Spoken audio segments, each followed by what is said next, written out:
This skyblock island is completely naturally generated, floating at an altitude of 177. I didn't even think that was possible, but believe it or not, that's just one of the 23 super rare seeds in this video. From the weirdest structures to the prettiest scenery, starting with this seed that spawns you in a pirate village. Somehow, a shipwreck generated above the water, standing straight up and with no signs of wear and tear, so it really looks like a pirate has docked himself at this village's port. But it isn't to plunder the villagers' goods. It's probably to explore the treacherous zombie village just a couple chunks away. And if you choose to visit this seed, you'll also be able to use the pirate's map to find where he buried his treasure on these shores. Just be sure he doesn't catch you digging it up. Speaking of buried treasures, this desert temple is 80 blocks beneath the surface, all the way down at the deep slate layer. It's a great place to pick up some armor trims and pottery sherds, but let's be real, this is prime real estate for a secret underground bunker. This seed immediately puts you right on the roof of a woodland mansion, which could be a blessing or a curse depending on how you look at it. On the one hand, you spawn right in front of an evoker, easy totem of undying, right? But on the other hand, good luck trying to take him on with no weapons to speak of. Although you could just jump off the roof into the water and grab some iron and food from the nearby shipwreck. And honestly, you're gonna need it, because there's actually 2 evoker rooms in here. Good luck.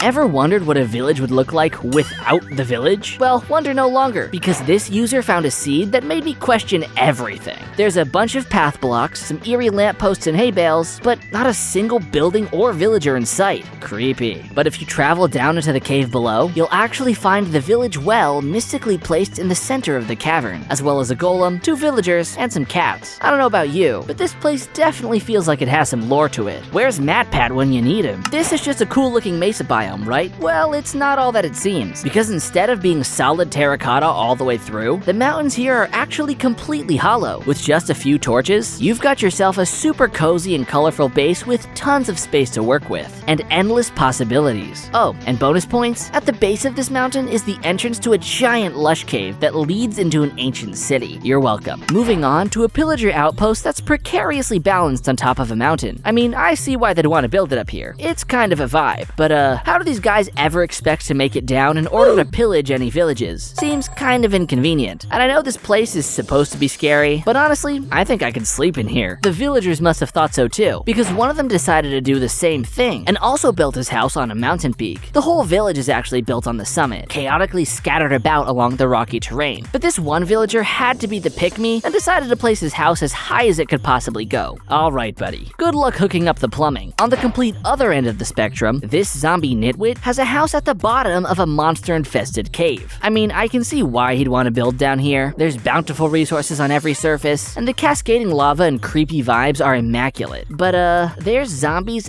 everywhere. It's no wonder he got himself bit and infected. Well, it's official. Mojang added Skyblock to Minecraft. Don't believe me? Just look up. Hovering over 170 blocks high, this tiny island comes equipped with the bare minimum you need to survive. But, unlike the real Skyblock, up here, you're gonna get some pretty amazing views of the world below, including a dense forest, a tiger river, and these glaciers. Not to mention, it's a great place to just sit and watch the sunset. If you're looking for a little more elbow room, however, this mass of floating land is just waiting to be built on. This stony nook is the perfect place for an epic house, and since it has grass, a tree, and almost 1,000 iron ore, you'll only ever have to leave your personal paradise for more decoration blocks. Speaking of, I think filling this area with a little more color would be the cherry on top of this scenic build. When you spawn into this seed, you'll be right next to a lush cave that's literally spilling out into this old growth taiga. The fields of moss and clay that normally only generate underground have somehow managed to spawn completely exposed to the open air, lending itself to a pretty spectacular view. But that's just the tip of the iceberg in this area. On the surface, you get the exposed lush cave, 3 huge mountains, and an endless taiga to explore. But you'll also find tons of entrances into some of the most extensive cave systems I've ever seen. And honestly, I think this biome is more air than stone. So if you're into endless spelunking in the great outdoors, give this one a try. Ghost Juicer might just be the luckiest Minecrafter alive. After defeating the dragon on this seed, they made their way through the end gateway that spawned, only to find themselves standing directly on top of an end ship. You know what that means, instant elytra. So if you want to save yourself hours and hours of end busting, then follow in their footsteps and check this world out. This world has a naturally generating spawner minecart. Well, sort of. You see, a dungeon generated in the middle of this abandoned mineshaft, right in the perfect spot to actually place this zombie spawner in the exact same block as this minecart, leading to this super rare artifact that definitely belongs in a museum. And if you can't resist the urge to destroy this bizarre spectacle just to see what's in the minecart chest, then I'll be the first to tell you that it's a waste of your time. Because all you're gonna find is some bread, torches, rails, and a name tag. Just leave this one alone, okay? But instead of a minecart and a spawner, how about a spawner in a geode? An amethyst geode completely obliterated every single block in this dungeon, except for, miraculously, the dungeon spawner and a chest. So if you were looking to create yourself a combination amethyst and zombie farm, then here you go, have a ball. I don't have much to say about this one, besides the fact that it's the coolest thing I've ever seen. The village generated in a spiraling stack up the side of this cliff, with buildings at the top and bottom. There's this lava fall, the massive arch in the cliff, and this pretty hilariously placed tree, but honestly, there's nothing more to say. Just look at it. But hey, maybe you could argue that this one is cooler. It's a village built on a monolithic island, with lots of paths extending out into the water at the base, and with every house built at a different elevation. I'd probably rate it a little higher if it wasn't for all the savanna farmlands punching holes into the different buildings here. But hey, you guys can be the judge of which is best. Imagine you're loading up a new hardcore Minecraft world, and when the loading screen ends, this is what you're greeted with: an endless monster-filled cavern of nightmares and despair. Well, although it's not 100%, there's a chance that'll happen with this seed. And if you are unlucky enough to end up down here, then you're gonna have a hard time making your way out. Because without a single piece of wood to get yourself some tools, it's pretty much a hopeless case. That lava pool next to you might be your only escape. Everyone wants Mojang to add more village types to the game, but with weird seeds like this, I guess they technically already have. You spawn right into a plains village, but if we zoom out, we'll see that it's smack dab in the center of a massive mangrove swamp. Considering that several of the village paths go deeper into the swamp, and some villagers have chosen to build their houses within the dense trees, I think it's fair to say that this is a true mangrove village. In a previous video, I showed off a shipwreck buried into a hill, but this one seems to have been lifted up into the middle of an iceberg. I mean, yeah, I have several questions. Who was steering this ship? And how hard is it to avoid hitting an iceberg? Don't answer that. But this shipwreck blows the last two out of the water. Literally. This one is over 30 blocks from the nearest body of water in any direction, and there's really no way it could have ended up here unless it's been a really, really long time. I don't know. What do you guys think? Here is a naturally spawning half bed and a naturally spawning half door in the same building. The lava pool decided to claim half of this villager's house and replaced several random blocks with stone, including blocks that shouldn't necessarily be possible to replace. And the icing on the cake? You can find the super rare tall grass item in the chest right next door. Pretty crazy to find 3 things that rare within sneezing distance of each other. This beautiful cherry crater looks like it'd be the perfect spot to build up your base. It's even got a village inside, but upon closer inspection, you'll notice there's a dark twist to this pink paradise. The village is an abandoned zombie village. Kind of a stark juxtaposition, don't you think? Though maybe it can serve as the inspiration for whatever you end up building in here. It would be pretty creepy to build out a full-on ghost town hidden in these cherry hills. And this seed spawns you right in front of a mysterious lone cherry tree, which generated all by itself in these sunflower fields. The aesthetic here is so peaceful and serene, and it genuinely feels like there's something magical about this place. The sources for all of these seeds will be in the description, if you'd like to try any of them out for yourselves. Let me know which of these seeds was your favorite down in the comments below, and if you liked the video, be sure to check out one of these next. With all that being said, I will see you in the next one.